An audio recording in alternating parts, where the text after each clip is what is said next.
Bonsoir, mesdames et messieurs. Bienvenue à cette séance du Conseil municipal de la Ville de Victoriaville pour le mois de juin 2020. Ça me fait vraiment plaisir de vous retrouver. Je ne sais pas quelle la caméra que je cherche parce qu'on a l'écran géant avec mes collègues du Conseil municipal, une couple d'autres caméras. Donc voilà, je viens de retrouver la bonne. Ça me fait vraiment plaisir de vous recevoir ce soir. On est sur les ondes de la TVCBF. Nous sommes également sur le Facebook Live de la Ville de Victoriaville, ou Facebook Live et YouTube également. Vous savez que pour poser vos questions ce soir, comme à toutes les séances du Conseil, jusqu'à temps qu'on ne puisse recevoir du public, eh bien, c'est facile. Vous allez sur le site de la Ville de Victoriaville où il y a un petit formulaire là, très simple à remplir et c'est Charles, coordonnateur des communications à la Ville de Victoriaville, qui va les recevoir et me poser des questions à la fin de la séance du Conseil. Alors, j'ai un préambule peut-être un petit peu long encore, comme à l'habitude, parce qu'on va quand même faire le tour un peu de la situation concernant la COVID-19. Mais tout d'abord, j'aimerais souhaiter le retour, souhaiter la re-bienvenue, si on veut, aux interprètes en langue de signes québécois qui sont de retour avec nous. Alors, mesdames Cathy et Sarah-Anne, qu'on est très heureux d'accueillir à nouveau, on vous l'avait dit, pour les gens qui ont besoin d'interprétation en langue de signes, qu'on avait dû interrompre un petit peu pour des raisons techniques, mais également, ces dames ont donné un fier coup de main au premier ministre, M. Legault, et à tous les gens qui nous donnaient des conférences de presse, en fait, qui donnent encore des conférences de presse à tous les jours concernant la pandémie. Alors, on était très fiers de voir, je l'avais dit d'ailleurs, de voir que ce sont des dames qui travaillaient pour nous aussi à la Ville de Victoriaville, qu'on voyait faire l'interprétation pour le premier ministre Legault, pour la ministre de la Santé, pour M. Arruda. Alors, on est content de vous retrouver finalement. Je suis sûr qu'il y a des gens à la maison aussi qui sont très contents que vous soyez de retour parmi nous. Ce qui veut dire que je vais probablement recommencer à parler un petit peu plus lentement pour aider les interprètes. Vous savez, lors de la dernière séance du Conseil, on avait tenu une cérémonie en remettant 10 certificats monarques à des organisateurs d'événements éco-responsables. Bien, on avait oublié, ou il y avait des formulaires, je ne sais pas, qui ne s'étaient peut-être pas rendus, mais il y a 3 autres organisations qui méritaient des monarques pour l'année 2020. Alors, mieux vaut tard que jamais. 3 événements supplémentaires, donc, qui s'ajoutent, pour lesquels il me fait plaisir de souligner le travail et l'engagement en matière d'environnement. La certification Monarque permet aux organisateurs d'événements de mettre en place des actions concrètes afin de réduire les impacts environnementaux. Plusieurs actions peuvent être prises, telles que la gestion des matières résiduelles, en visant toujours le zéro déchet. Il y a le volet transport avec, entre autres, le choix du lieu, le volet alimentation, saine et équitable, l'accessibilité à l'eau, le volet social avec des actions au niveau de l'accessibilité et de l'achat local et responsable. Alors voilà pour les critères. Pour la certification argent, on ajoute un événement, c'est la QV 2020, c'est-à-dire le comité organisateur du Gala Méritas 2019 du Cégep de Victoriaville. Félicitations. Il y a une certification or également pour l'événement Rock la cause qui mérite donc, je pense que ça fait 2 ans que Rock la cause a un certificat monarque. Et le FIMAV, le Festival international de musique actuelle de Victoriaville, qui reçoit la certification Émeraude. Et ça, c'est la distinction la plus élevée, et ce, pour une 4e année consécutive. Donc, au même titre que pour les 10 autres organisations honorées lors de la dernière séance, les responsables de ces événements vont recevoir un certificat témoignant de ce bel accomplissement. Félicitations. Une mise à jour donc de l'état de situation en lien avec la COVID-19 à Victoriaville. Vous avez sans doute vu par le biais des médias notamment qu'il y avait maintenant une clinique de dépistage mobile. Alors, c'est une clinique qui, évidemment, a été mise en place par le Centre intégré universitaire de santé et de services sociaux de la Mauricie et du Centre du Québec, qui est accessible sur le territoire de Victoriaville, mais également dans la MRC d'Arthabasca et la MRC de l'Érable. C'est un autobus, un véritable autobus jaune, mais qui a été modifié pour pouvoir recevoir les gens pour passer des tests. Alors, ça se fait très, très simplement, sauf qu'au lieu de vous demander de vous déplacer, bien, on se promène dans certains quartiers. Et c'est assez facile d'en suivre l'itinéraire, les horaires. Vous allez sur le site Internet du CIUS MCQ, le CIUS du Mauricie, Centre du Québec. Alors voilà pour ça. Les camps de jour, on l'a annoncé. En fait, on attendait l'annonce du gouvernement du Québec. La ville de Victoriaville, le conseil de ville avait la volonté de pouvoir offrir les camps de jour, encore une fois, cette année, sachant très bien qu'il y aurait des inconvénients pour la population, pour nous aussi d'ailleurs et pour nos équipes, parce que les règles sanitaires étant ce qu'elles sont, on ne peut pas offrir au même groupe de jeunes, là, autant de jeunes finalement par moniteur. Il y a des ratios. Il faut respecter ça pour respecter les consignes de santé publique. Néanmoins, on a réussi avec nos équipes à faire en sorte qu'on puisse donner des camps de jour au plus grand nombre possible dans les circonstances. Le gouvernement, donc, a accordé aux villes cette possibilité. Et pour les camps de jour le Club ado et le camp de jour du Centre communautaire d'Arthabasca, il sera possible de s'inscrire par Internet à compter de cette semaine, mercredi le 3 juin, à 18h, à compter de 18h. J'invite les gens à prendre connaissance des mesures spéciales prévues, notamment concernant les horaires, les coûts et les critères d'admissibilité en consultant le site Internet de la Ville. Si jamais vous n'avez pas accès à l'Internet, ça arrive, ou vous connaissez des difficultés en essayant de vous connecter et ça ne fonctionne pas, vous pouvez toujours appeler au service aux citoyens au 819-758-1571. On va s'assurer que vous puissiez vous inscrire également.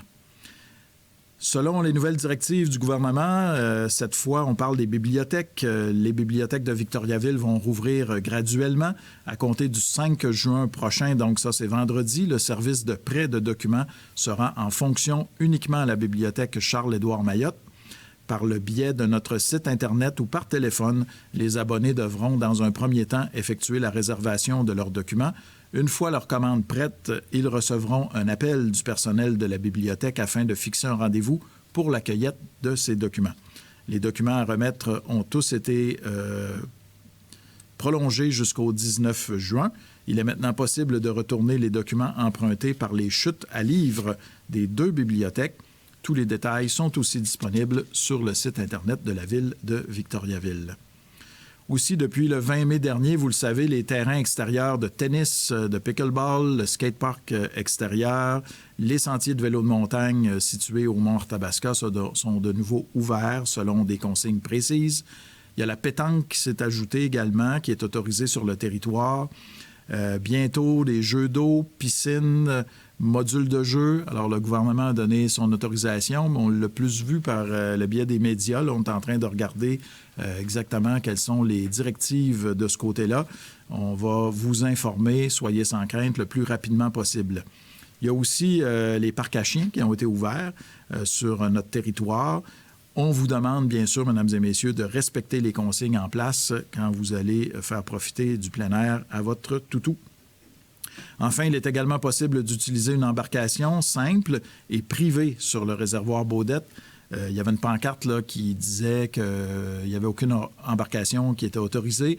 Maintenant, si vous arrivez avec votre propre kayak, vous pouvez aller faire un tour, une balade sur le lac.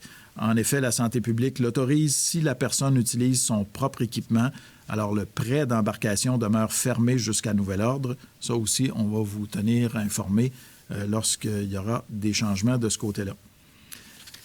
Il y a un camion également muni de haut-parleurs pour le respect des consignes. Il y a beaucoup de gens qui m'ont répondu que c'était M. Gosselin qui se promenait à l'époque pour annoncer la programmation du cinéma Laurier. Il y en a qui me disaient c'est M. Carrier. Mais oui, on entendait la voix de M. Carrier.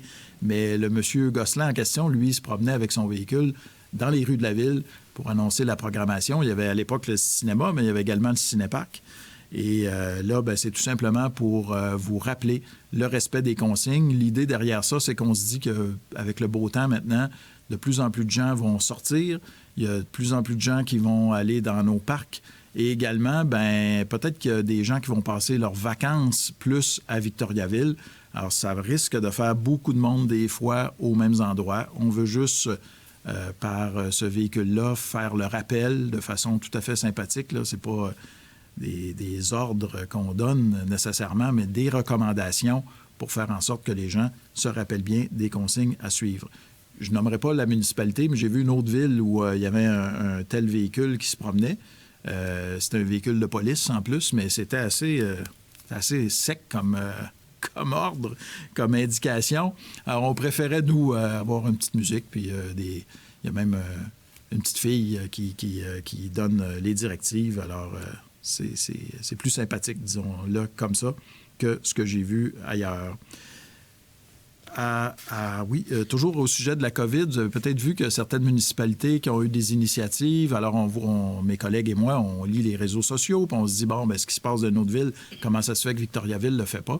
Notamment au sujet des terrasses, de la possibilité pour les restaurateurs, par exemple, d'agrandir leurs terrasses ou de mettre des tables de pique-nique dans la rue, tout ça. Je veux juste vous dire que depuis le début de la pandémie, je suis entré très rapidement en contact avec le président de la SDC, M. Martin Garneau, et la SDC, la Société de développement du centre-ville, est en train de sonder ses membres pour voir quelles initiatives on pourrait faire. Donc, les membres du conseil m'avaient aussi, certains membres du conseil m'en avaient parlé de ces possibilités-là. On avait vu qu'à Québec, le maire en avait parlé, à Montréal aussi, dans certains arrondissements. On n'est pas les seuls à penser à tout ça. Ce qu'on veut faire, on veut le faire pour le bien principalement des commerçants, surtout ceux qui ont été particulièrement impactés. Moi, je pense aux restaurateurs notamment. Alors, dès que ce sera possible, nous aurons l'occasion de vous donner des détails s'il y a évidemment consensus là, avec la SDC, voir ce qu'on peut faire pour faire des activités au centre-ville. Ça pourrait vouloir dire quelques fins de semaine pendant l'été, où il y aurait une possibilité d'avoir des terrasses dans la rue.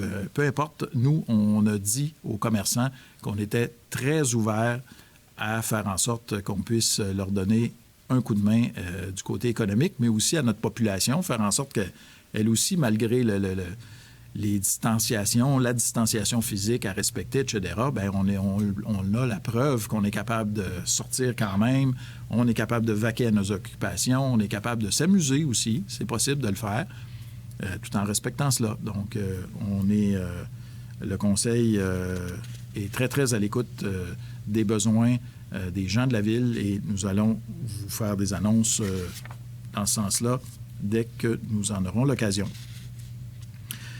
Les permis de construction, bien, franchement, les statistiques, j'avais beaucoup de craintes compte tenu de cette pause qui a été imposée partout au Québec, dont chez nous.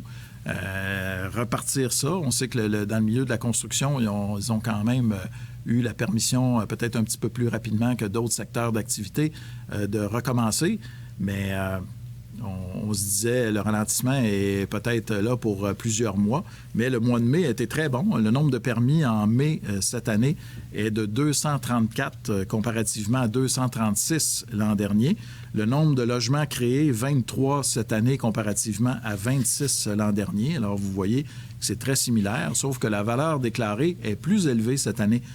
C'est-à-dire 13 755 485 $ comparativement à un petit peu plus de 10 millions de dollars en 2019. Il faut dire qu'il y a un permis majeur, là, c'est la construction, l'agrandissement du complexe multisport Promutuel. On parle d'une valeur de 7,2 millions de dollars. Mais même si on retranchait ça, on ne le retranchera pas parce que c'est un permis qui existe, qui est là, bien, on serait quand même dans les mêmes eaux à peu près que l'an dernier. Alors, c'est fort intéressant. 4 autres projets ont une valeur d'environ 500 000 $. L'agrandissement du bâtiment de Valard Construction sur la rue Archibald-Campbell dans le parc industriel et 3 habitations de 6 logements. Le résumé pour les 5 premiers mois de l'année, le nombre de permis de janvier à mai 2020, c'est 443, comparativement à 535 l'année passée. Nombre de logements créés, 74 cette année, comparativement à 76 en 2019. Et la valeur déclarée est en deçà de celle de l'an dernier, mais pas tant que ça. Donc, 35,5 millions de dollars en 2020, comparativement à 39,7 millions de dollars en 2019. Vous avez peut-être aussi eu l'occasion de voir sur les réseaux sociaux, sur le site de la Ville, dans les médias, qu'il y aurait distribution de compost. Alors même moi, j'ignorais, mais les jeunes de Solidarité Jeunesse qui nous donnent un fort coup de main bénévole à chaque année pour la distribution de compost se gardent toujours une réserve. Donc, on avait quelques milliers de sacs de compost déjà faits, ce qui aurait été difficile à faire cette année concernant les consignes de distanciation, toujours la même chose. Les jeunes n'allaient pas à l'école, donc c'était pas évident, mais il y avait une réserve de l'an dernier, donc ce qui nous permet d'offrir le compost à notre population. La formule est un petit peu changée. Dans le stationnement des autobus de l'école secondaire Le Boisé, il y a 2 fins de semaine qui sont consacrées à la distribution de compost. Si je ne me trompe pas, Charles, la première, c'était la fin de semaine passée. Alors, vous voyez que je ne suis pas allé en chercher, mais je le laisse à la population. Et l'autre, c'est la fin de semaine prochaine, donc samedi, le 6 juin, de 9h à 14h, et le dimanche 7 juin, de 9h à 14h également. Le service est assuré toujours par les jeunes du groupe Solidarité Jeunesse, des écoles secondaires Le Tandem, Le Boisé, le CFR Normand-Maurice, et ils vont remettre gratuitement 4 sacs de compost par adresse, beau temps, mauvais temps. Il y a le camion laveur de bac qui reprendra du service la première journée, ce sera le 7 juin prochain. Alors, vous faites ce que vous faites d'habitude. Vous le placez sur le bord du chemin, puis tant que le laveur de bac n'est pas passé, vous le laissez là. Il y a plusieurs chantiers de construction, on le dit à chaque mois, mais c'est important. Là, on est en période estivale, donc ça se multiplie. Alors, ces dernières semaines, vous le voyez, aux 4 coins de la ville. Au cours des prochains mois, plus d'une trentaine de rues bénéficieront des travaux d'asphaltage, de resurfaçage et de réfection de voiries, créant du même coup près de 10 km de nouveaux pavages. C'est sans omettre les 27 chantiers portant sur les bordures et les trottoirs. J'invite toujours les automobilistes à adapter leur conduite près des chantiers pour la sécurité, la leur, celle des piétons, celle des travailleurs. Cette recommandation tient également près des écoles où nos brigadières et les enfants, évidemment, circulent en grand nombre. Autre nouvelle qui a été annoncée en conférence de presse il y a quelques jours, la population est conviée à des célébrations toutes spéciales pour la fête nationale. On était bien triste cette année de ne pas pouvoir vous offrir une fête nationale, un spectacle. Et finalement, on avait discuté de ça, les membres du conseil, pour aussi s'apercevoir à un moment donné qu'il y avait un organisme, les Amis d'Eliott, qui voulait faire une fête aussi. Alors on a uni nos forces finalement pour offrir une fête nationale virtuelle à notre population, alors que les rassemblements d'envergure ne sont toujours pas autorisés. Une programmation spéciale régionale est prévue grâce à cette initiative de la Fondation des Amis d'Eliott. Il sera ainsi possible de célébrer la fête nationale chez soi. Il y a un spectacle du groupe Brothers & Sons qui sera web-diffusé de façon gratuite pour l'ensemble de la population. C'est un groupe local. Les personnes intéressées pourront également contribuer financièrement pour cette cause active dans notre région. On va pouvoir s'acheter également des produits locaux pour, pourquoi pas, de la bière locale, de la bouffe locale, du fromage. Il y a des petites boîtes qui vont être mises en vente et vous allez faire d'une pierre plusieurs coups finalement en encourageant l'organisme, en encourageant également les producteurs locaux. Alors, vous allez voir tout ça sur le site des Amis d'Eliott, sur le site de la ville de Victoriaville également. Alors, je vois que mon ordinateur s'est fermé parce que j'ai parlé trop longtemps, je pense. Je rouvre ça et c'est parti. Alors, Maître Arcan, après ce petit préambule, on a certainement le temps de prendre les présences. Oui. Tout est conforme. Alors, l'ordre du jour, chers collègues, à 2.1, on va procéder à l'ordre du jour. Je pense qu'il y a des affaires nouvelles, quelques modifications. 2 sujets à rajouter aux affaires nouvelles. Alors, à 15.1, suspension. Et à 15.2, modification à être apportée à un contrat de service professionnel. Est-ce que j'ai quelqu'un pour proposer l'ordre du jour? J'ai M. Provencher, appuyé par M. Paulin. 3.1, approbation des procès-verbaux des séances tenues les 4 et 19 mai 2020. Est-ce que c'est conforme, chers collègues? Je prendrai un proposeur et j'ai Mme Lambert ainsi que M. Gauthier. 4.1, c'est la proclamation de la Semaine québécoise des personnes handicapées. J'ai perdu... pour l'année 2020, c'est logique. qu'il n'y avait pas d'autre chose à ajouter. Attendu qu'au Québec, 16 % de la population a une incapacité significative la rendant susceptible de rencontrer des obstacles dans la réalisation de ses activités de tous les jours. Attendu que cette période exceptionnelle liée au coronavirus nécessite des prises de considération particulières pour les personnes handicapées, leurs familles et leurs proches. Attendu que la 24e édition de la Semaine québécoise des personnes handicapées vise à appeler l'ensemble de la population à faire preuve de solidarité pour faire en sorte que les personnes handicapées et leurs familles soient informées et bénéficient du soutien requis durant la pandémie. Attendu que les municipalités du Québec ainsi que les citoyennes et citoyens qui les composent peuvent poser des gestes en ce sens, en conséquence, il est résolu de proclamer la semaine du 1er au 7 juin 2020 la Semaine québécoise des personnes handicapées.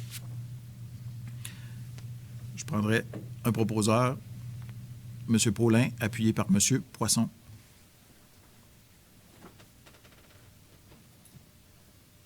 « 5.2.1 ». En fait, c'est plusieurs recommandations du Comité des transports concernant des stationnements, des changements. Est-ce que je peux les faire en bloc, Maître Arcan, ou vous préférez que j'aille un par un? On va les énumérer un par un puis donner un rapide détail de l'interdiction.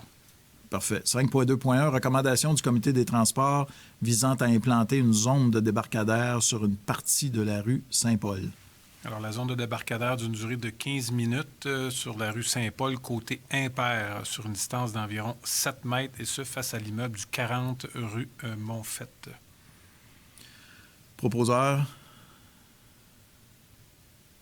Mme Lambert, M. Fréchette. Bon, il y a peut-être une coquille, là, ça doit être le 40 rue Saint-Paul. Là, je vous ai dit 40 rue Montfaite, mais c'est une interdiction sur la rue Saint-Paul. C'est logique.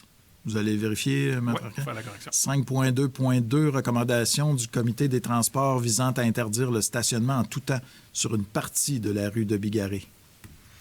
Oui, alors on parle du côté pair sur une distance d'environ 65 mètres face au numéro d'immeuble 390 et 400 rue de Bigarré. Proposé par M. Côté, appuyé par M. Morin. 5.2.3, recommandation du Comité des transports visant à interdire le stationnement en tout temps sur une partie de la rue Cannon. Parce que si on parle du côté pair de la rue Cannon, sur une distance approximative de 95 mètres, et ce à partir du boulevard des Bois-Francs Sud. Proposé par M. Provencher, appuyé par M. Poisson. 5.2.4, recommandation du Comité des transports visant à interdire le stationnement en tout temps sur une partie de la rue Grégoire. Côté impair de la rue, sur environ 75 mètres, et ce à partir de la rue Falaise, en direction de la rue Lavergne. Proposeur, M. Poisson, appuyé par Mme Lambert. 5.2.5, recommandation du Comité des transports visant à interdire le stationnement en tout temps sur une partie de la rue Leblanc. On parle de la partie située entre la rue du Belvédère et la rue Castonguay. Proposé, M. Côté, appuyé par Mme Pilon. 5.2.6, recommandation du Comité des transports visant à interdire le stationnement en tout temps sur une partie des rues du Manège et Saint-Georges. Oui, en ce qui concerne la rue du Manège, on parle d'une distance de 25 mètres à partir de la rue Saint-Georges en direction de la rue de l'Ermitage. La rue Saint-Georges du côté pair également sur une distance d'environ 25 mètres à partir de la rue du Manège en direction de la rue Blais. Toujours sur la rue Saint-Georges sur une distance également de 20 mètres, dans ce cas-ci à partir de la rue du Manège en direction de la rue Turcotte. Et finalement également sur la rue Saint-Georges, cette fois-ci du côté impair, sur une distance d'environ 30 mètres à partir de la rue du Manège en direction de la rue Turcotte. Proposé, Mme Lambert, appuyé par Mme Pilon. 5.2.7, recommandation du Comité des transports visant à interdire le stationnement en tout temps sur une partie de la rue du Père-Lebel. Du côté pair de la rue Père-Lebel, entre la rue Grégoire et la rue Chevalier. Proposé par M. Morin, appuyé par M. Poisson. 6.1. Nomination de, de 2 personnes sur une base permanente au poste de pompier à temps partiel au sein du service de la sécurité publique, division des incendies. Alors, dans ce cas-ci, il s'agit d'approuver le rapport de M. Francis Anger et de procéder à la nomination sur une base permanente de M. Alexandre Pouliot et M. Jérôme Raby au poste de pompier à temps partiel, et ce à compter du 1er juin 2020. Les conditions de travail et les conditions salariales étant conformes aux dispositions contenues dans la Convention collective des pompiers présentement en vigueur. Proposé par M. Gauthier, appuyé par M. Côté. 7.1.1. Adoption d'une résolution de concordance de courte échéance et de prolongation relative à un emprunt par obligation au montant de 11 753 000 $, et ce, en vertu de divers règlements d'emprunt. Voilà. Alors, il s'agit de refinancer plusieurs règlements d'emprunt, alors entre différents termes, entre 5 et 10 ans. Alors, des 5 et 10 ans, on parle d'un refinancement de 10 886 000 $ et des termes de 5 ans, on parle d'un refinancement de 867 000 $. M. Provencher propose, appuyé par M. Fréchette. 7.1.2. Approbation des prévisions budgétaires de l'Office municipal d'habitation de Victoriaville-Warwick pour l'année 2020. Alors, il s'agit d'approuver le rapport de Mme Marie-Ève Corbeil et d'adopter les prévisions budgétaires de l'OMH Victoriaville-Warwick pour 2020. Alors, dans ce cas-ci, ça établit la participation financière de la Ville de Victoriaville à 108 957 $. Proposé par M. Côté, appuyé par Mme Lambert. 7.1.3. Adoption d'une résolution autorisant les dépenses prévues au règlement d'emprunt numéro 1325-2020, règlement parapluie.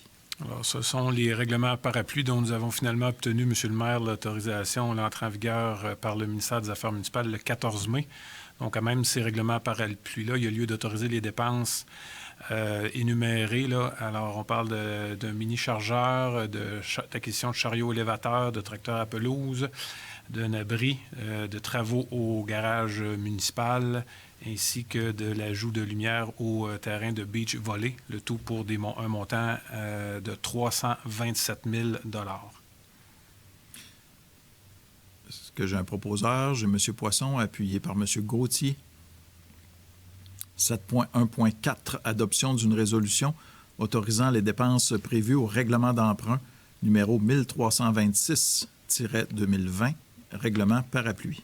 Alors, c'est la même chose, mais il s'agit du deuxième règlement parapluie dont nous avons obtenu l'approbation par le ministère des Affaires municipales. Et dans ce cas-ci, il y a lieu de prévoir des dépenses, entre autres, pour le mobilier urbain du parc Gingras, l'aménagement du sentier de la biodiversité, ainsi que l'aménagement d'une voie d'accès au parc de la Rivière. Dans ce cas-ci, les dépenses s'établissent à 634 500 $. Mme Lambert, appuyée par M. Fréchette. 7.1.5. Adoption d'une résolution autorisant des dépenses reliées à la réalisation de travaux de surdimensionnement sur la rue Baudette. Oui, alors tel que prévu au règlement sur les ententes promoteurs, on verra tantôt, on approuvera une entente promoteur pour le prolongement de ce secteur-là. La municipalité contribue à ce qu'on appelle du surdimensionnement de tuyaux. Alors dans ce cas-ci, la contribution de la municipalité dans le projet promoteur est établie à 3 500 $. Proposé M. Gauthier et M. Provencher. 7.1.6.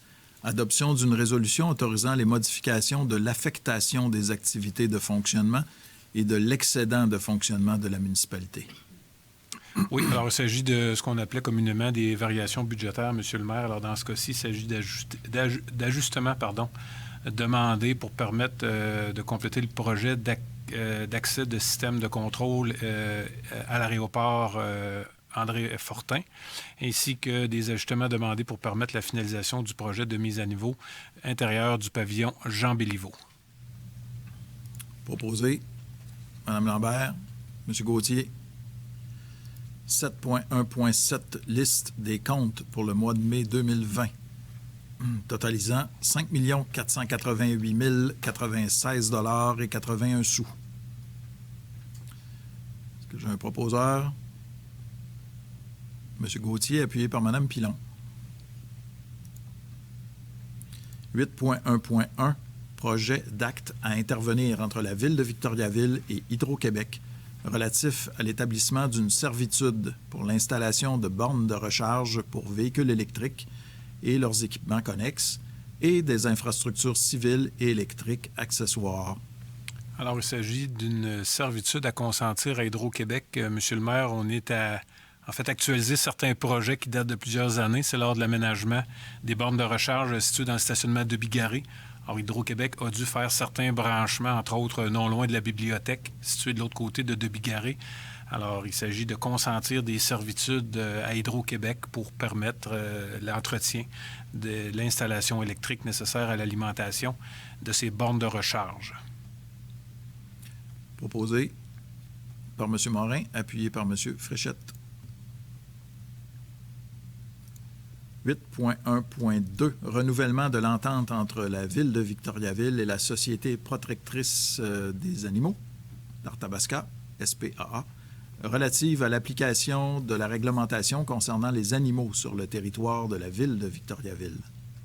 Voilà. Alors, il y a lieu de procéder au renouvellement de l'entente de la SPA, entre autres, quant à ajuster le tarif à être versé par la Ville à la SPA, ainsi que de l'ajout additionnel d'une ressource concernant un contrôle, un contrôle animalier, un inspecteur canin, pardon, le tout rétroactif au 1er janvier 2020. Monsieur le maire, je vais déclarer mon intérêt convenu que je préside cette organisation. Parfait, M. Côté, c'est noté. Est-ce que j'ai un proposeur, M. Paulin, appuyé par M. Fréchette? 10.1.1 parrainage de la candidature de nouveaux membres à la Corporation récréative de Victoriaville. Oui, alors il s'agit de formaliser une situation qui existe déjà, M. le maire, c'est-à-dire d'officialiser la présence de Mme Nathalie Hébert et Jean-François Béliveau, respectivement directrice et directeur adjoint du service du loisir, de la culture et de la vie communautaire, à titre de membre du conseil d'administration de la Corporation récréative de Victoriaville, et ça en remplacement de Mme Saint-Pierre et M. Langlois. Proposé par Mme Lambert, appuyé par M. Poisson. 10.5.1 bail à intervenir entre la Ville de Victoriaville et les immeubles AHT incorporés pour les locaux situés au numéro 387 à 389 rue Notre-Dame-Est. Alors, il s'agit d'un bail d'une durée d'1 an, et ça à compter d'aujourd'hui même, le 1er juin 2020. En fait, il s'agit du local occupé par le skatepark intérieur, M. le maire. Il s'agit de renouveler l'entente. Est-ce que j'ai un proposeur? J'ai M. Fréchette, appuyé par M. Poisson. 10.6.1 demande d'admissibilité au soutien municipal formulée par l'organisme Bureau de lutte aux infections transmises sexuellement et par le sang, le Blitz. Alors, il est recommandé d'approuver le rapport de Mme Nathalie Hébert et que l'organisme Bureau de lutte aux infections transmises sexuellement et par le sang, mieux connu sous l'abréviation de Blitz, soit admis au soutien municipal dans la catégorie organisme communautaire. Cette admission demeure valide aussi longtemps que l'organisme rencontre les critères et les obligations de la politique d'admissibilité et fournisse les documents exigés par la municipalité. Proposé par M. Paulin, appuyé par Mme Lambert.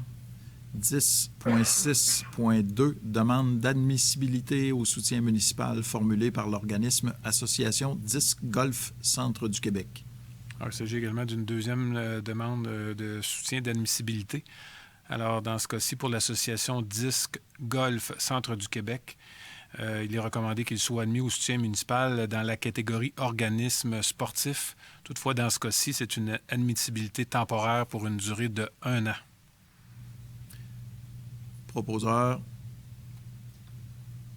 M. Gauthier, M. Provencher.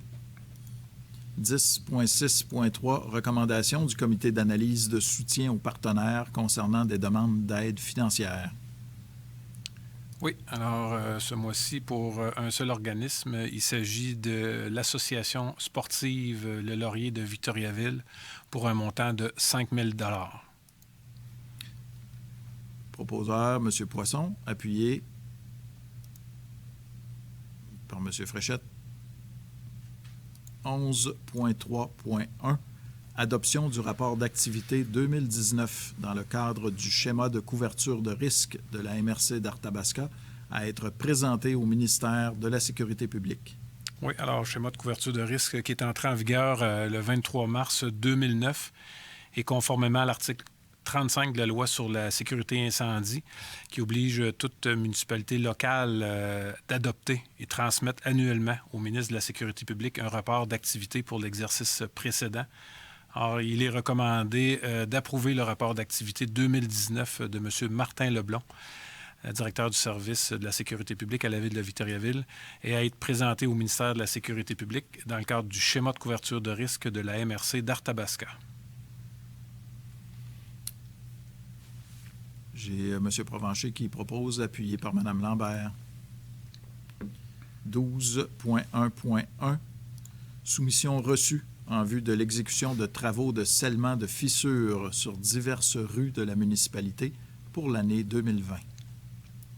Oui, alors la soumission de Simota, 64 687,50 $. Permaroute, 57 430 $. Marquage signalisation Rive-Sud, 56 471 $. Scellement JF, 53 675 $. Environnement routier NRJ, 51 440 $. Et la compagnie 70 06 098 Canada Inc., 42 678 $. Alors, la plus basse soumission étant conforme, M. Antoine Gagnon, ingénieur, recommande que le contrat soit accordé à la compagnie 70 06 098 Canada Inc. au prix unitaire soumis. M. Côté propose et M. Gauthier appuie. 12.1.2, soumission reçue en vue de l'exécution des travaux d'aqueduc, d'égout et de voirie sur la rue de l'Académie entre les rues Sainte-Victoire et du Parc. Alors, plusieurs soumissionnaires dans ce projet. Alors, les entreprises GNP, 1 692 854. TGC Incorporé, 1 545 553,38. Cintra, Région Mauricie, Centre du Québec, 1 544 894,75. Excavation Tourigny, 1 499 504,2. La Sablière de Warwick, 1 389 851,67. Et Groupe Gagné Construction, 1 334 464,1. Alors, il est recommandé par M. Gino Carl Marcil, ingénieur de la firme Les Services EXP, d'accorder le contrat à Groupe Gagné Construction au prix de 1 334 464,1. M. Poisson propose et M. Côté appuie. 12.1.3, soumission reçue en vue de l'exécution des travaux d'aqueduc, d'égout et de voirie sur la rue du Curé-Suzor entre le boulevard des Bois-Francs-Sud et la rue Giroir. Alors, Groupe Gagné Construction, 939 334,64. Excavation LJL, 938 779,70. La Sablière de Warwick, 849 069,95. Cintra, Région Mauricie, Centre du Québec, 698 800. Excavation Tourigny, 697 563,99. Et TGC Incorporé, 675 799,9.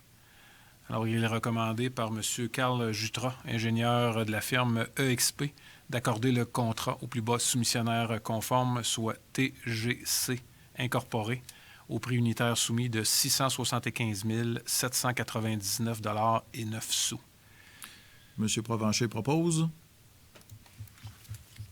M. Fréchette appuie. 12.1.4. Offre de services reçus afin de retenir les services professionnels d'une firme d'ingénieurs conseil en vue de l'exécution des travaux d'aqueduc, d'égouts et de voirie sur la rue du Curé-Suzard entre les rues Giroir et Laurier. Oui, alors il y a eu 3 soumissionnaires. Alors, Aviso, expert conseil, avec un pointage intérimaire de 64,87. Les services EXP, un pointage intérimaire de 80,98. Et Pluritech Limité, un pointage de 80. Alors, étant donné que seuls deux soumissionnaires ont obtenu la note de pointage de 70, seules les 2 enveloppes de prix ont été ouvertes. Alors, le comité de sélection recommande, conformément aux dispositions de la loi sur les cités et villes, d'accorder le contrat à la firme ayant obtenu le pointage final le plus élevé. Alors, il s'agit de la firme Pluritech qui a obtenu un pointage final de 3,3129 pour un prix soumis de 392 405,14. Alors, il est recommandé de leur octroyer le contrat. Mme Lambert propose. M. Provencher appuie. Peut-être juste une petite précision, si vous me permettez, M. le maire. Dans ce cas-ci, étant donné que c'est des services professionnels, comme on le fait habituellement, on n'accorde que par volet. Alors, dans le cadre actuel, on va accorder pour les volets 1 et 2 de l'offre de service au coût total de 127 029,60. Merci. 12.2.1. Adoption du projet de résolution concernant le règlement numéro 1268-2019 relatif au projet particulier de construction, de modification ou d'occupation d'un immeuble, PPC-moi, concernant l'immeuble situé au numéro 440 à 444 rue Quentin. C'est un projet qui vise à permettre dans le parc industriel PA Poirier les usages suivants. Alors, recycleur de véhicules routiers, recycleur de métaux précieux, semi-précieux et non ferreux, ainsi que de permettre un point de dépôt, recyclage et vente de produits électroniques. Alors, dans le cas présent, normalement, il y aurait eu une assemblée de consultation publique, Monsieur le maire. Alors, étant donné la situation qui prévaut actuellement, le Conseil remplace la procédure d'assemblée publique de consultation par un processus de consultation écrite d'une durée de 15 jours, tel qu'autorisé par l'arrêté ministériel numéro 2020-033.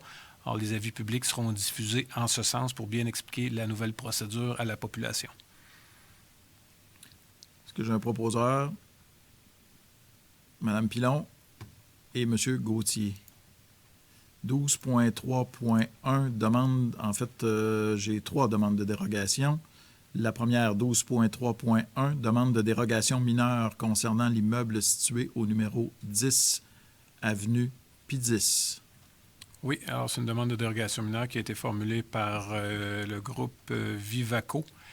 Alors le CCU, dans ce cas-ci, recommande d'accorder la dérogation mineure de façon conditionnelle. Également une demande de dérogation mineure pour l'immeuble du 44 rue Trottier, alors formulée par M. David Côté. Alors le CCU recommande d'accorder la demande telle qu'elle a été présentée au niveau du CCU. Une demande formulée par M. Jean-Luc Grenier pour l'immeuble du 67 avenue Donne, ayant pour objet de permettre une clôture. Alors, le CCU recommande d'accorder la dérogation mineure formulée au paragraphe A, c'est-à-dire installée à 3 mètres du pavage de rue, et de refuser la dérogation mineure formulée au paragraphe B. Alors, pour ces 3 dérogations mineures-là, s'il y a des gens qui avaient des commentaires à formuler, comme vous le savez, le lien Internet est disponible sur le site de la municipalité. Alors, si jamais des gens avaient des commentaires à formuler au niveau de l'une de ces 3 dérogations mineures-là qui ont été publiées déjà, alors vous pourriez le faire. Est-ce qu'on a des commentaires, M. Verville? Non. Alors, on pourrait procéder à l'adoption, M. le maire. Proposé. par M. Fréchette, appuyé par M. Poisson. 12.4.1, rapport du comité consultatif d'urbanisme de la Ville de Victoriaville relatif à des projets ayant trait au plan d'implantation et d'intégration architecturale, PIIA. Oui, alors différents projets encore pour ce mois-ci. On parle des projets de gestion JD Desrochers pour le 11 à 17 rue de la Gare. La compagnie 310 55 55 Canada Inc. Pour le 601 boulevard Jutras-Est. Le projet de Mme Andréane Hébert et Carl Picard pour le 35 rue Laurier-Ouest. Mme Safia Rory et M. Bastien Sortel pour le 119 Saint-Jean-Baptiste. La Ville de Victoriaville pour le 735 boulevard des Bois-Francs-Sud, ce qui s'agit du centre communautaire d'Arthabasca. Et finalement, le projet de la compagnie 92 23 0010 Québec Inc. pour l'immeuble du 50 à 74 rue Saint-Cyr. Alors, pour tous ces projets, le CCU recommande d'accorder les autorisations nécessaires en vertu du règlement de PIIA. Proposeur, Mme Lambert, M. Paulin. 13.2.1, demande d'aide financière à être formulée auprès du ministère des Affaires municipales et de l'Habitation dans le cadre du programme d'infrastructure municipale d'eau, le PRIMO. Oui, alors, c'est une demande d'aide financière dans ce qu'on appelle le sous-volet 1.1 du programme d'infrastructure municipale d'eau pour procéder à la mise à niveau de l'entrée et de la distribution électrique de l'usine d'épuration qui sont jugées vétustes. Alors, il s'agit d'autoriser M. Joël Lambert à déposer auprès du ministère des Affaires municipales une demande d'aide financière et à signer pour et au nom de la municipalité tous les documents nécessaires. Proposé par M. Côté, appuyé par Mme Pilon. 13.3.1, contrat à intervenir entre la Société de développement durable d'Arthabasca, Gestera, et la Ville de Victoriaville concernant l'acquisition de bacs roulants devant servir à la collecte des matières compostables. Il s'agit d'octroyer le contrat pour procéder à l'achat, comme on le fait en chaque début d'année, de bacs roulants bruns. Alors, on parle ici de l'acquisition de 513 bacs au prix unitaire de 73,10 pour un total de 38 090,30. Proposeur, Mme Lambert, M. Fréchette. 13.3.2, mandat en vue de l'élaboration d'un plan d'adaptation au changement climatique sur le territoire de la Ville de Victoriaville. Oui, alors il s'agit d'approuver le rapport de M. Serge Cyr et d'accorder le mandat à Action climatique en vue de l'élaboration d'un plan d'adaptation au changement climatique sur le territoire de la municipalité au prix de 79 000 $. À l'intérieur de ce montant, il y a déjà un montant de 40 000 $ qui provient du ministère des Affaires municipales et de l'Habitation dans le cadre du volet du programme de soutien à l'intégration de l'adaptation au changement climatique à la planification municipale qui est accordée à la municipalité. Est-ce que j'ai un proposeur, M. Morin et M. Côté? 13.3.3, renouvellement de l'entente entre la Corporation de développement durable et la Ville de Victoriaville concernant le soutien au projet Synergie en développement durable 2020-2023. Alors, c'est une entente qui existe depuis 2016, alors il y a lieu de renouveler, qui permet entre autres le suivi, la mise sur pied de ce qu'on appelle la démarche D2, ainsi que l'organisation et du suivi du Forum de développement durable et autres projets de cette nature en développement durable. Proposé, M. Fréchette et M. Gauthier. 14.1.1, avis de motion à être donné d'un règlement modifiant le règlement numéro 1260-2019 constituant le plan d'urbanisme et dépôt du projet de règlement numéro 1353-2020. Oui, alors cet avis de motion-là vise à modifier les affectations au sol et à corriger et à ajouter différentes limites de certaines zones du plan de zonage. Merci, M. Côté. 14.1.2, adoption du projet de règlement numéro 1353-2020, modifiant le règlement numéro 1260-2019, constituant le plan d'urbanisme. Alors, ça fait suite à l'avis de motion dont je viens de faire état. Et également, dans ce cas-ci, toujours dans le cadre de la pandémie, étant donné qu'il ne pourra pas y avoir d'assemblée de consultation comme on a l'habitude de les connaître, le Conseil remplace cette procédure d'assemblée de consultation publique par un processus de consultation écrite d'une durée de 15 jours tel qu'autorisé par les décrets gouvernementaux. M. Provencher et M. Poisson. 14.1.3, avis de motion à être donné d'un règlement modifiant le règlement de zonage numéro 1261-2019 et dépôt du projet de règlement numéro 1354-2020. Voilà, alors ça fait suite également, M. le maire, aux premières modifications qu'on a faites. Dans ce cas-ci, on vient modifier les limites dans diverses zones définies au plan de zonage, alors que tantôt on l'a fait au niveau du règlement d'urbanisme. Alors c'est une suite logique d'adoption de règlement. Monsieur le maire. Merci, Mme Pilon. 14.1.4, adoption du projet de règlement numéro 1354-2020, modifiant le règlement de zonage numéro 1261-2019. Alors, ça fait suite à l'avis de motion précédente. Proposé par Mme Lambert, appuyé par M. Gauthier. Et également, dans ce cas-ci, M. le maire, si vous me permettez, le processus d'assemblée de consultation publique sera remplacé par un processus de consultation écrite d'une durée de 15 jours. Parfait. Mon écran s'est promené. Où suis-je? On était rendu à 14.1.5. Merci beaucoup. 14.1.5, avis de motion à être donné d'un règlement modifiant le règlement numéro 1268-2019 relatif au projet particulier de construction, de modification ou d'occupation d'un immeuble, PPC-moi, et dépôt du projet de règlement numéro 1355-2020. Alors, un avis de motion et un projet de règlement qui vise à préciser que les projets particuliers doivent être conformes aux objectifs du plan d'urbanisme.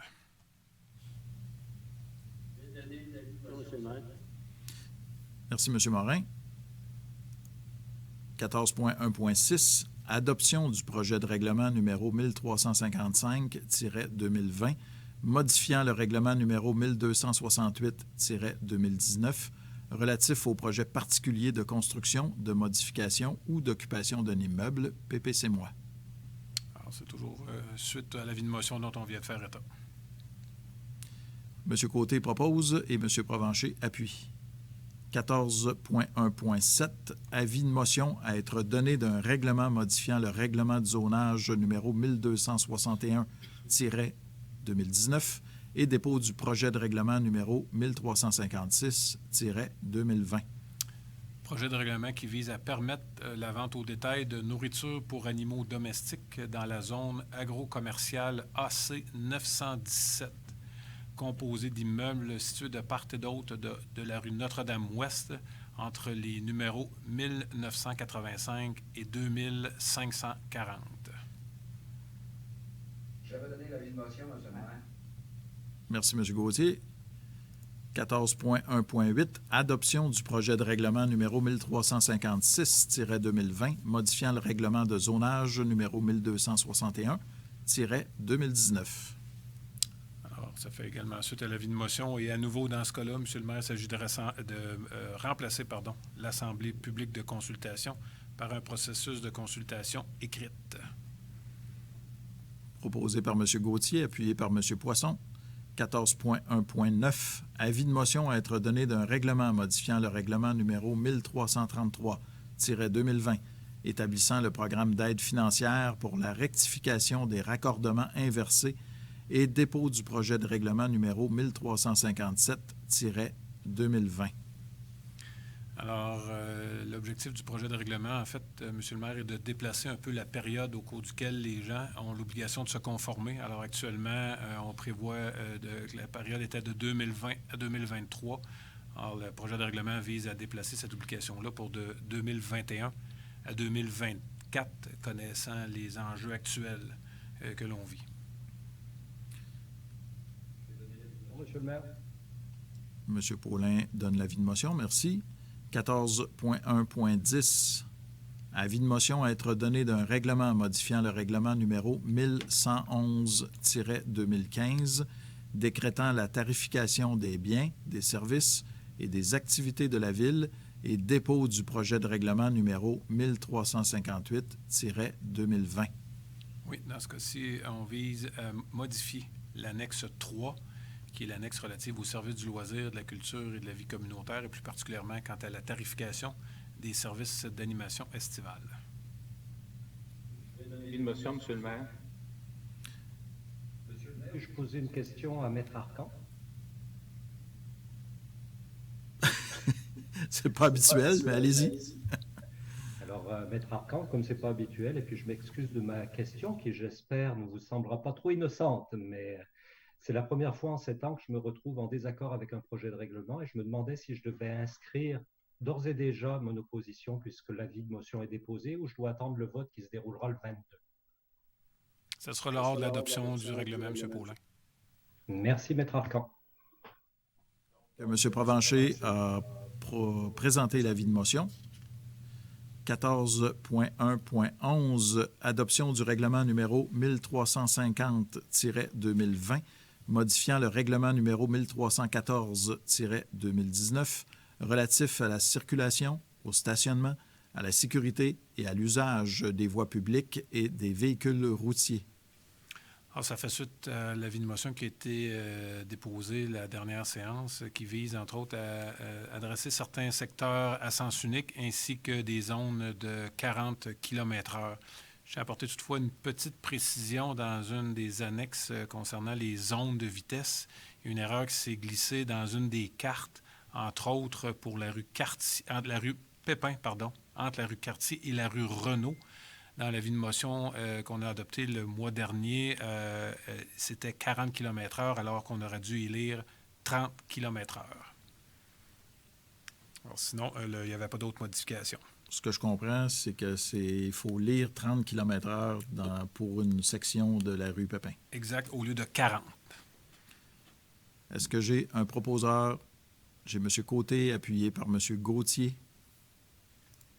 14.1.12, adoption du règlement numéro 1351-2020, modifiant le règlement numéro 1224-2018, établissant les dispositions réglementaires à être appliquées par la Sûreté du Québec sur le territoire de la ville de Victoriaville. Oui, alors ça complète le processus qu'on avait enclenché il y a un certain temps déjà au niveau du règlement qui concerne les prêteurs sur gage regratiés, étant donné que maintenant ce règlement-là fait l'objet d'un règlement distinct et autonome. Il y a lieu de retirer ces dispositions-là du règlement général d'application de la Sûreté du Québec.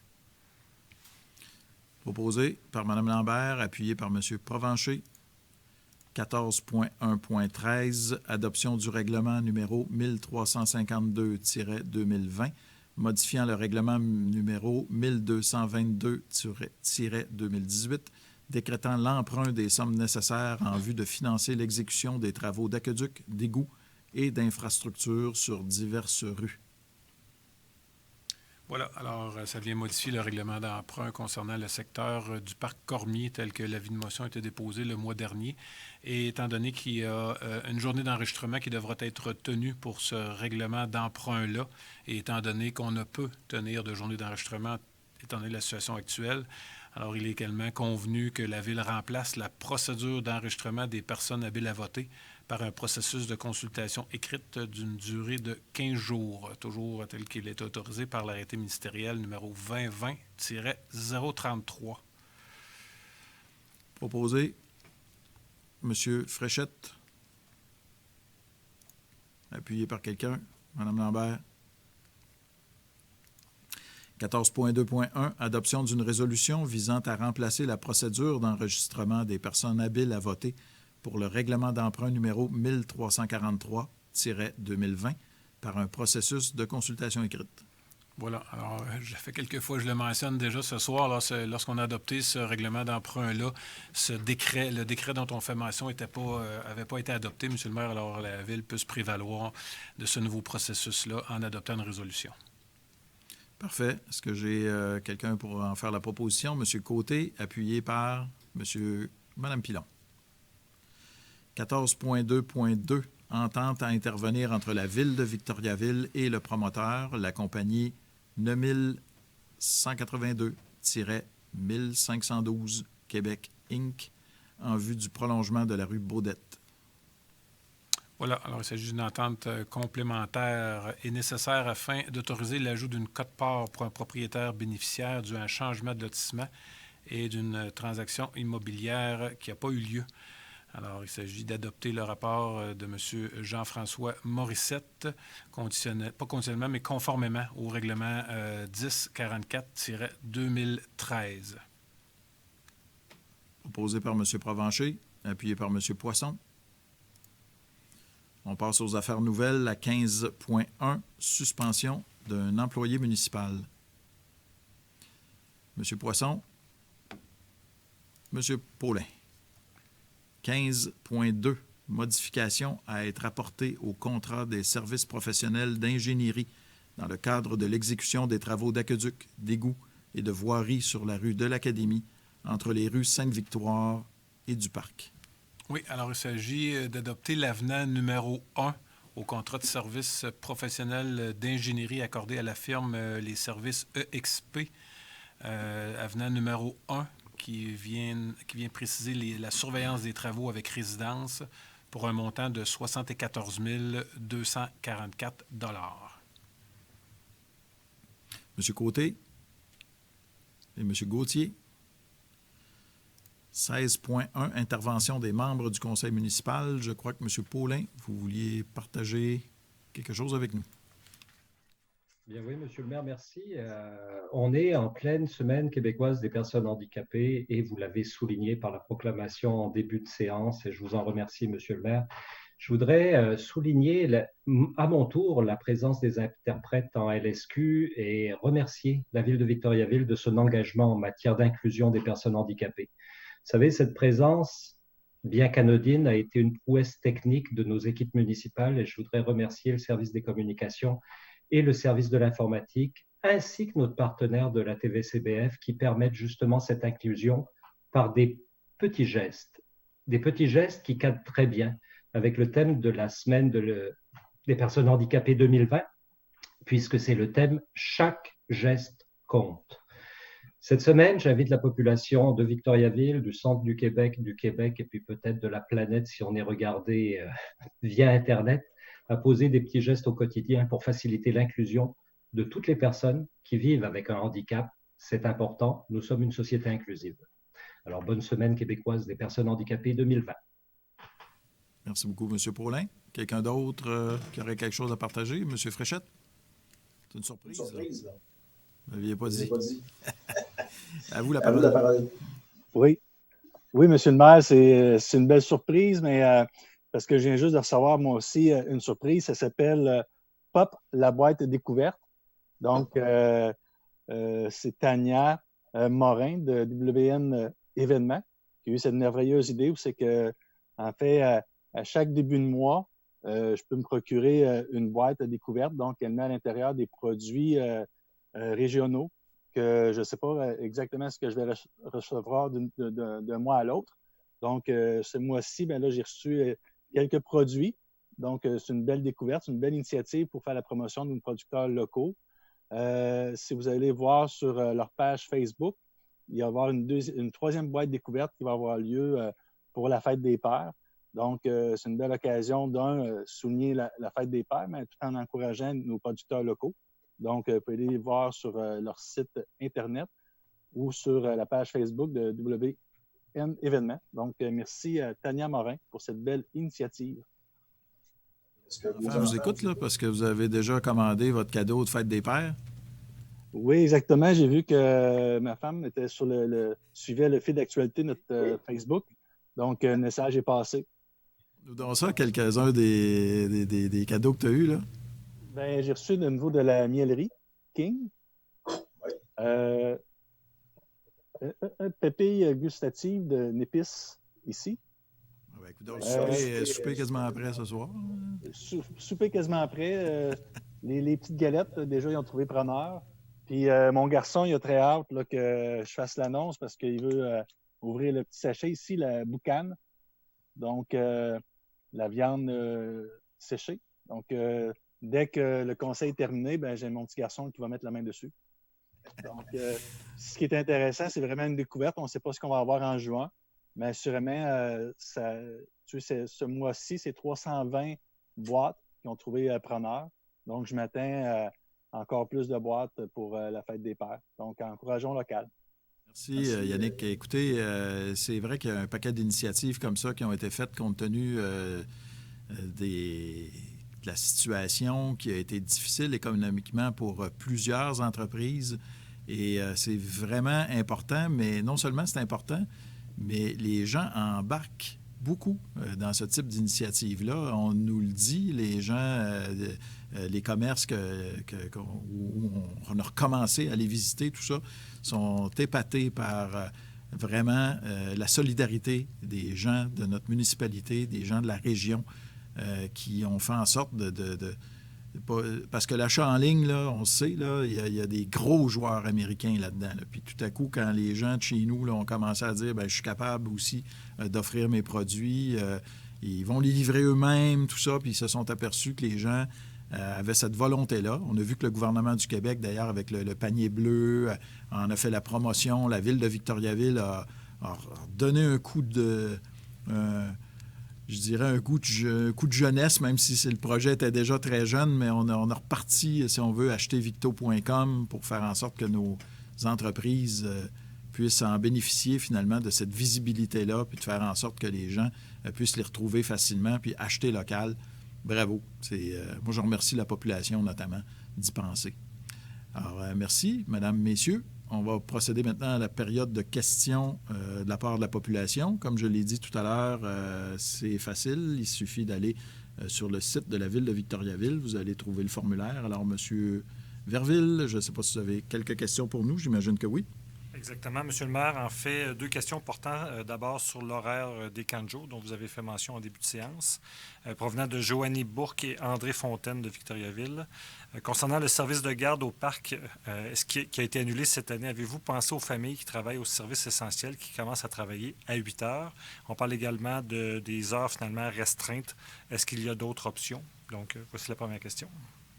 Comme je l'ai dit, le souci et la priorité du conseil de ville, c'était d'offrir des camps de jour cette année. Vous savez qu'il y a des municipalités qui n'offrent pas du tout les camps de jour. En fait, le gouvernement du Québec, ça a pris un certain temps, là, pas mal de temps même, avant de donner l'autorisation, le feu vert aux municipalités pour pouvoir, ou encore des organismes, parce que c'est pas juste les municipalités, mais d'offrir les camps de jour cette année.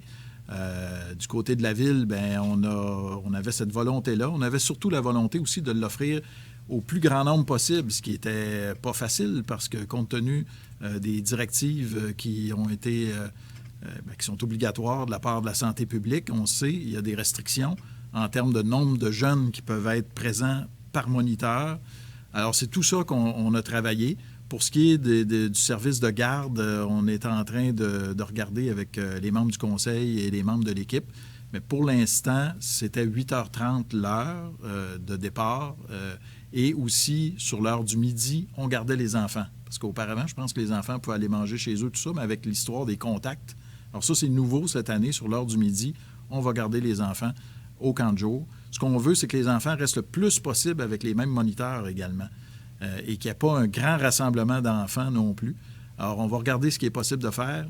Mais pour l'instant, là, ce qu'on a essayé de faire, c'est de donner le meilleur service au plus grand nombre, mais on sait qu'il y a des inconvénients. C'est pas une année comme les autres. On ne peut pas arriver puis répéter ce qu'on a fait depuis plusieurs années puis donner exactement les mêmes services. On voudrait le faire, mais c'est beaucoup plus difficile cette année en raison des restrictions sanitaires. On va appeler ça comme ça. Mais restez à l'écoute. On est encore en train d'avoir quelques discussions. Question maintenant de Mme Madeleine Dumas, qui pose la question suivante. Est-ce que le trottoir sur la rue Lambert du côté père sera prolongé jusqu'à la rue Renault par souci de protéger les piétons? Je ne sais pas si c'est jusqu'à la rue Renault, mais je sais que dans cette rue, effectivement, il y a le trottoir qui va être refait. Et je sais également, Madame, que votre conseiller municipal, M. Paulin, parle avec nos services là, de ce dossier-là dans votre rue. Mais c'est prévu cette année, effectivement, qu'il y ait prolongement. Et je pense que c'est jusqu'à la rue Renault, oui. Autre question? C'est complet, M. le maire. Parfait. Alors, mesdames et messieurs, merci beaucoup d'avoir été à l'écoute encore une fois. On souhaite pouvoir un jour vous accueillir à nouveau à votre salle du conseil municipal, mais comme vous le voyez, c'est possible d'intervenir et d'interagir avec nous par le biais d'Internet. Alors, on prend vos questions, on est prêt à y répondre. Et si vous n'avez pas eu le temps, vous n'avez pas eu le temps d'écrire des questions pour ce soir, n'hésitez pas à communiquer avec le service aux citoyens. On sera là pour répondre également à d'autres questions qui pourraient vous venir un petit peu plus tard. Je vous remercie donc d'avoir été à l'écoute. On va se retrouver au mois de juillet. Mesdames, Messieurs les conseillers municipaux, merci encore d'avoir été là parmi nous. Ça va relativement bien. Hein? À partir de la semaine prochaine, lundi prochain, les séances de travail, on a réussi à configurer la salle du conseil pour faire en sorte qu'on puisse se réunir en personne, les conseillers, conseillères qui le désirent. On peut le faire en respectant le 2 mètres, on peut le faire en respectant les règles qui ont été établies concernant l'hygiène. Donc, ce sera possible de recommencer tranquillement, pas vite, à se rencontrer. Ce ne sera pas encore possible pour la population générale parce que ce n'a pas encore été permis, mais souhaitons que ça s'en vienne le plus rapidement possible, tant qu'on reste évidemment conforme à ce qui est dicté par le docteur Arruda puis son équipe. Merci, mesdames et messieurs. On vous dit à la prochaine. Merci d'avoir été là. Merci à nos interprètes d'avoir été de retour. Merci à la télévision communautaire pour la diffusion. Puis merci à vous autres aussi, là, chers amis. À la prochaine.